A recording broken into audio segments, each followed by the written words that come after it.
Тръгваш. Това е, готов си. Запали съм. Да. Запали ли си? Колегата е палил и не смее да тръгне. Да знаеш. Защото един познат, той е така по-едричък, това въобще не го усещаш като го натиска. Аз го натискам, не тръгвам, не знам. Да, тръгвай. Моя дъчка. Сега притесняя за пищенето. Не. Това са от въпросните проблеми с тракшн контрола. На къде съм? Камиона, или? Да, напред ще разходим. Защото тръгвам да седнем на място. Тати, виж, тихичко. Стефан може да кара без скоростния лост. Голям е специалист. Аз винаги карам без скоростния лост.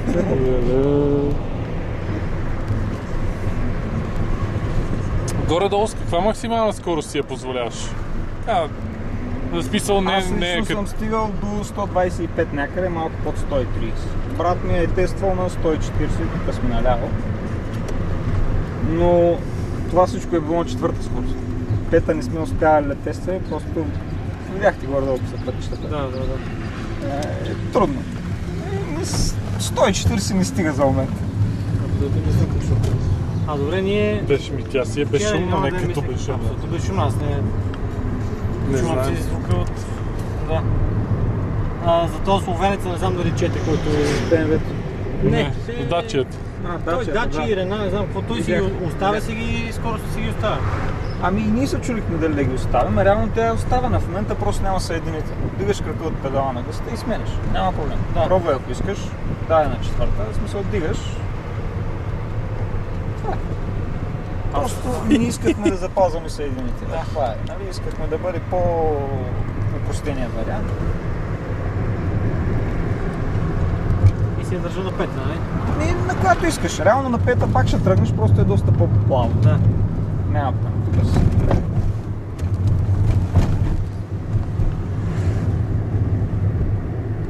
И на от първа до пета си потегля, си кара извън градско, си карам 20-30 км през села, спиране, тръгване само на 5.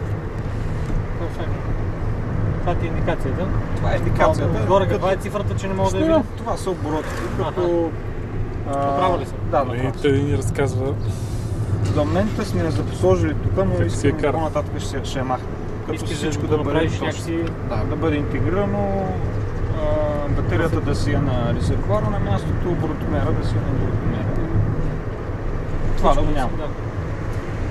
Ти мислил ли си самите часовници, какви да са? За момента ще ги оставим. Имаме пак, надявам се да се сработим и с тях. Имаме желание да работим малко в интериора. Тук сме наляво и сме.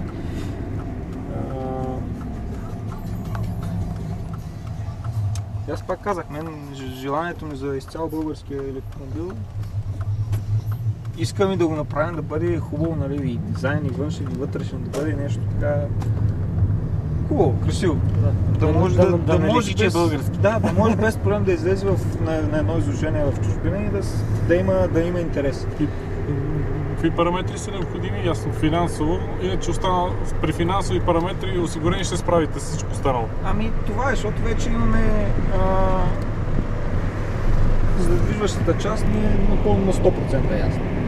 Интериор вече имаме така определени връзки, може да се направи интериора. По външната част имаме също фирма, която се занимава с...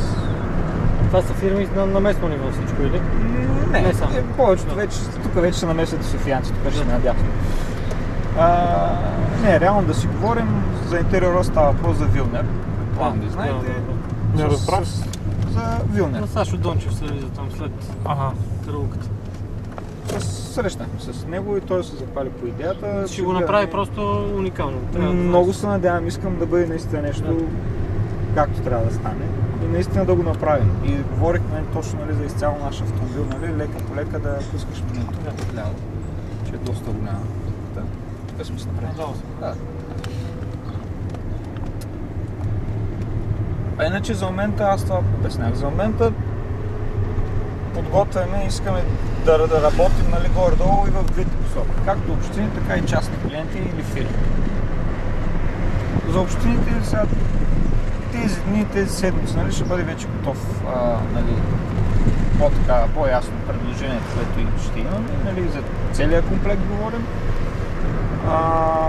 Вече за фирмите искаме да подготвим един примерен проект за европейско финансиране, който да бъде предлаган. Фирми имаш предвид някакви търговски, които имат доставки, куриери. Да, всеки, който има нужда от...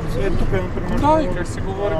Тези земеделски фирми тук имат желание или от автомобилите да си го направят. В момента проучат тези въпроси. Те в момента, в който осмислят, че ето бус, примерно, ако имат 3 буса тази фирма и трите като ги направят, имахме пак... Да, надясно, извиняй.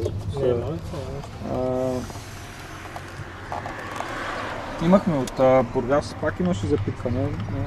Те искаха фирма за разнос на храни. Имат 20-30 буса, които обслужват само Бургас. За тия хора ще има той каза, супер смисъл. 10 буса могат да отделят. Да, тук тясно и някакъв флял ще завиши. Само тия.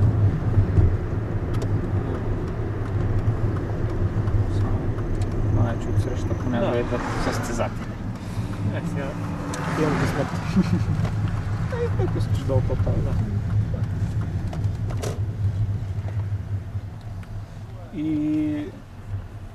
И това е за момента. Искам да обърнеш внимание на шума. Не дишите, за да го чуваме. Сега ключип. Въртиш. Дигам само прозорците.